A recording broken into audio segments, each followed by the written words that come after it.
Hello there and welcome to this Astranti financial training YouTube video for the August 2019 strategic case study.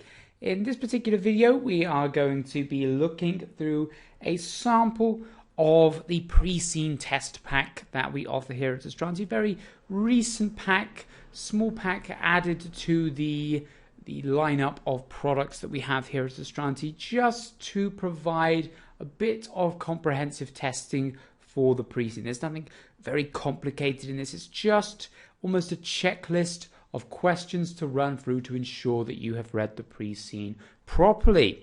And that's very important because the pre-seen is given for a reason. SEMA expects you to use information from the pre-seen. They expect you to be well versed in information from the pre-seen. So it is very important that you ensure that you have read it, ensure that you have taken all the appropriate notes from it.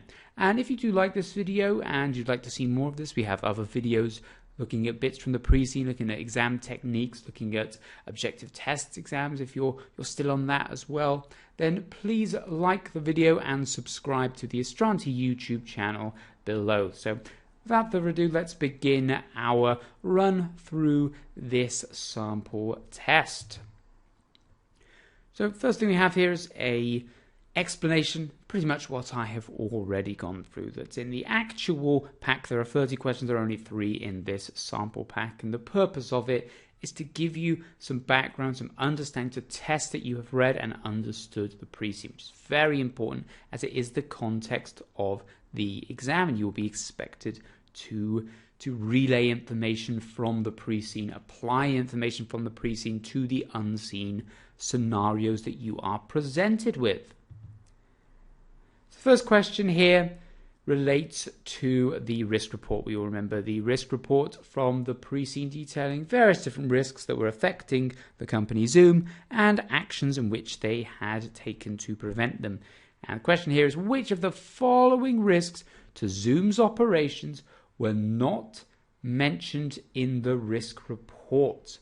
And so we have a series of 5 risks here that were all prevalent throughout the pre-seen, but which of these were actually mentioned in the risk report? So let's look at each of those in turn, as it's a select all that apply question here. So it could be that 4 of them were mentioned in the report. It could be that 2 of them were mentioned, 1 was mentioned, or 3 was mentioned. So let's look at governance. Now, there wasn't particularly much in governance in the pre-seen. There was a board of directors and there was some information about that. And there were a few things that they weren't complying with the code of governance. So, for example, there was a Jalen code of governance, and one of the codes or principles of the code of governance is to have a separate CEO and chairperson, of which, of course, Zoom do not have. The same person is the chairperson and the CEO. So that is a governance risk there. But remember that we're a private organization, so there's no obligation to mention governance. So, and there was nothing about that in the specific risk report. So we can tick that, as we know that was one of the risks. Now on to competition. There was plenty about competition in the risk report. Spoke about the competition that it faces from big competitors such as Opt-in, but also the competition it faces in the driverless car market and the importance of setting the standard, the importance of being the first. So we do not need to tick that because that was mentioned in the risk report. Now on to liquidity. Again, no mention of this in the risk report, but it was a substantial risk to the organization. The company was loss-making. The company had lost money over the previous year, not just in its profit and loss, but also according to its cash flow statement. There was a negative cash flow, a net cash loss in the previous year. So mention that. So that was a risk. That is a risk to their operations, but it was not specifically mentioned in the risk report. And finally, we have employment issues and safety issues, both of which were mentioned in the risk report, specifically with regards to safety and if people are injured whilst using our services, if there's an injury or an accident caused by one of the driverless car systems, issues over liability, and also employment as well. We have lots of issues with employment because of the fact that a lot of our drivers rely on us, depend on us for their income, depend on us for their primary source of funding and financing for their own lives, and yet we do not call them employees. We do not guarantee them a certain amount of work. We argue this improves the flexibility, but at the same time, perhaps it is having a negative impact on those employees if they cannot receive steady work as a result of using our systems and being self-employed through our systems. So everyone happy with those 2 out of 5? Let's click to see if that was correct. And yep, we can see here, and we've got the answer that liquidity and governance are all or both mentioned regularly and can be also inferred from the nature of the industry and from the pre-seen itself, yet there was no mention of them in the risk report.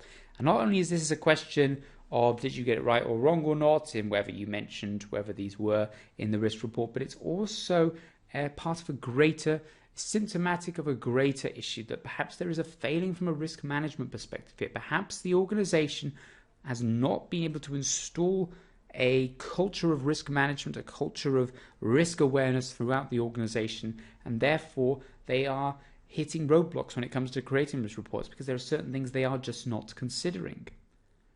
Now on to the next question, which relates to Porter's generic strategies and which one is being used at Zoom. And of course, generic strategies relates to both the way in which you compete and also the market that you are competing to. You can have a broad focus appealing to everyone, or a very narrow focus where you are just looking at a set market.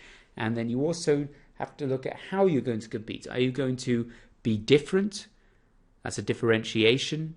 Are you going to offer something that no one else offers? That could be the quality of the product. That could be the end result of the product. That could be the way in which you yourself operate.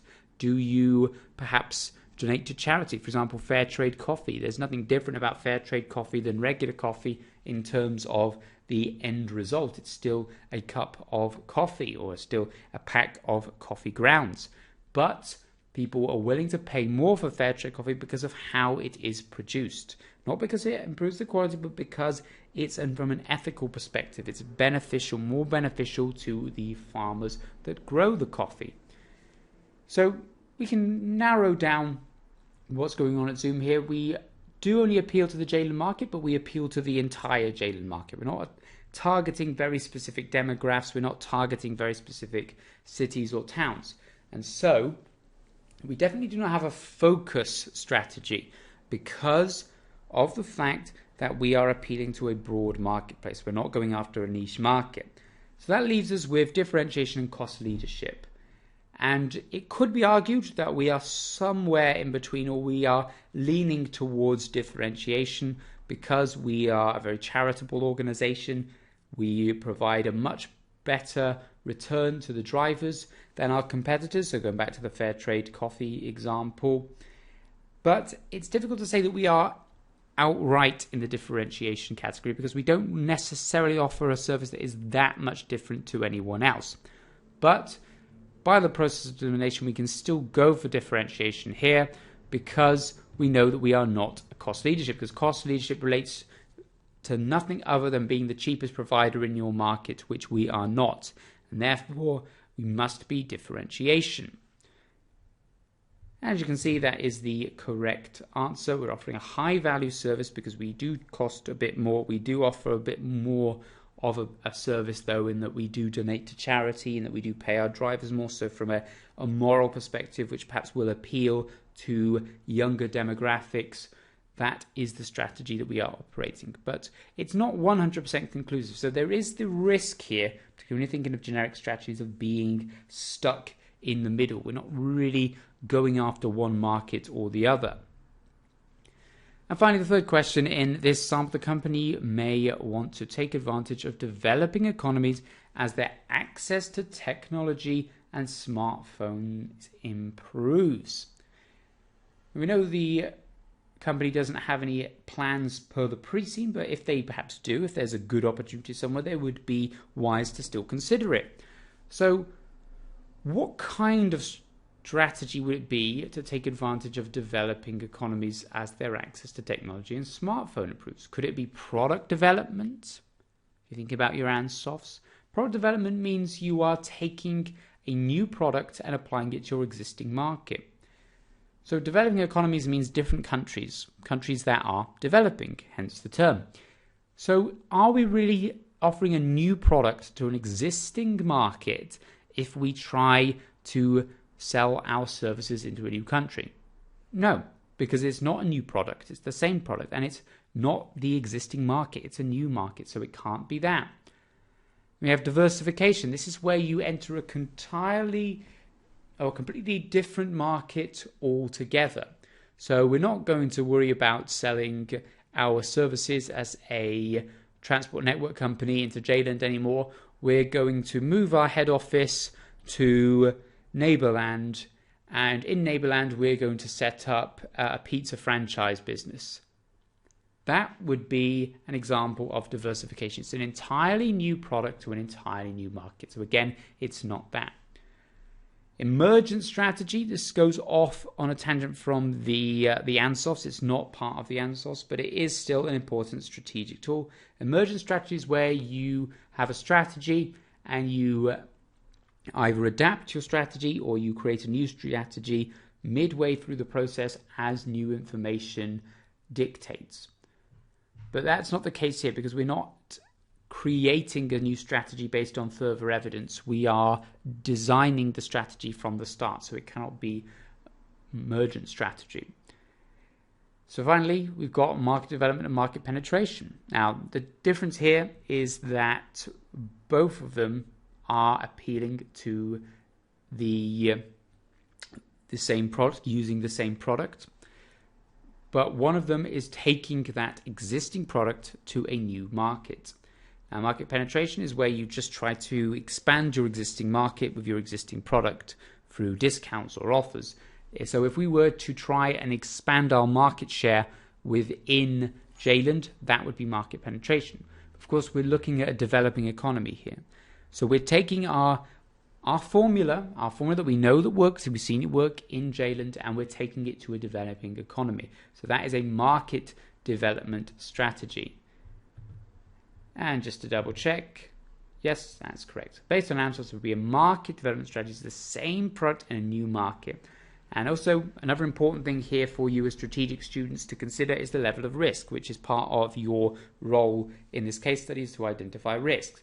And this would be considered a medium risk strategy, as we know our service. We know our service well, but we do not necessarily know if it's going to adapt well to this new market. That's where the risk lies. There might be cultural differences, there might be social differences, there might be differences in the speed in which the mapping software works, the way in which the app software works. So there may be some risks that we have to deal with.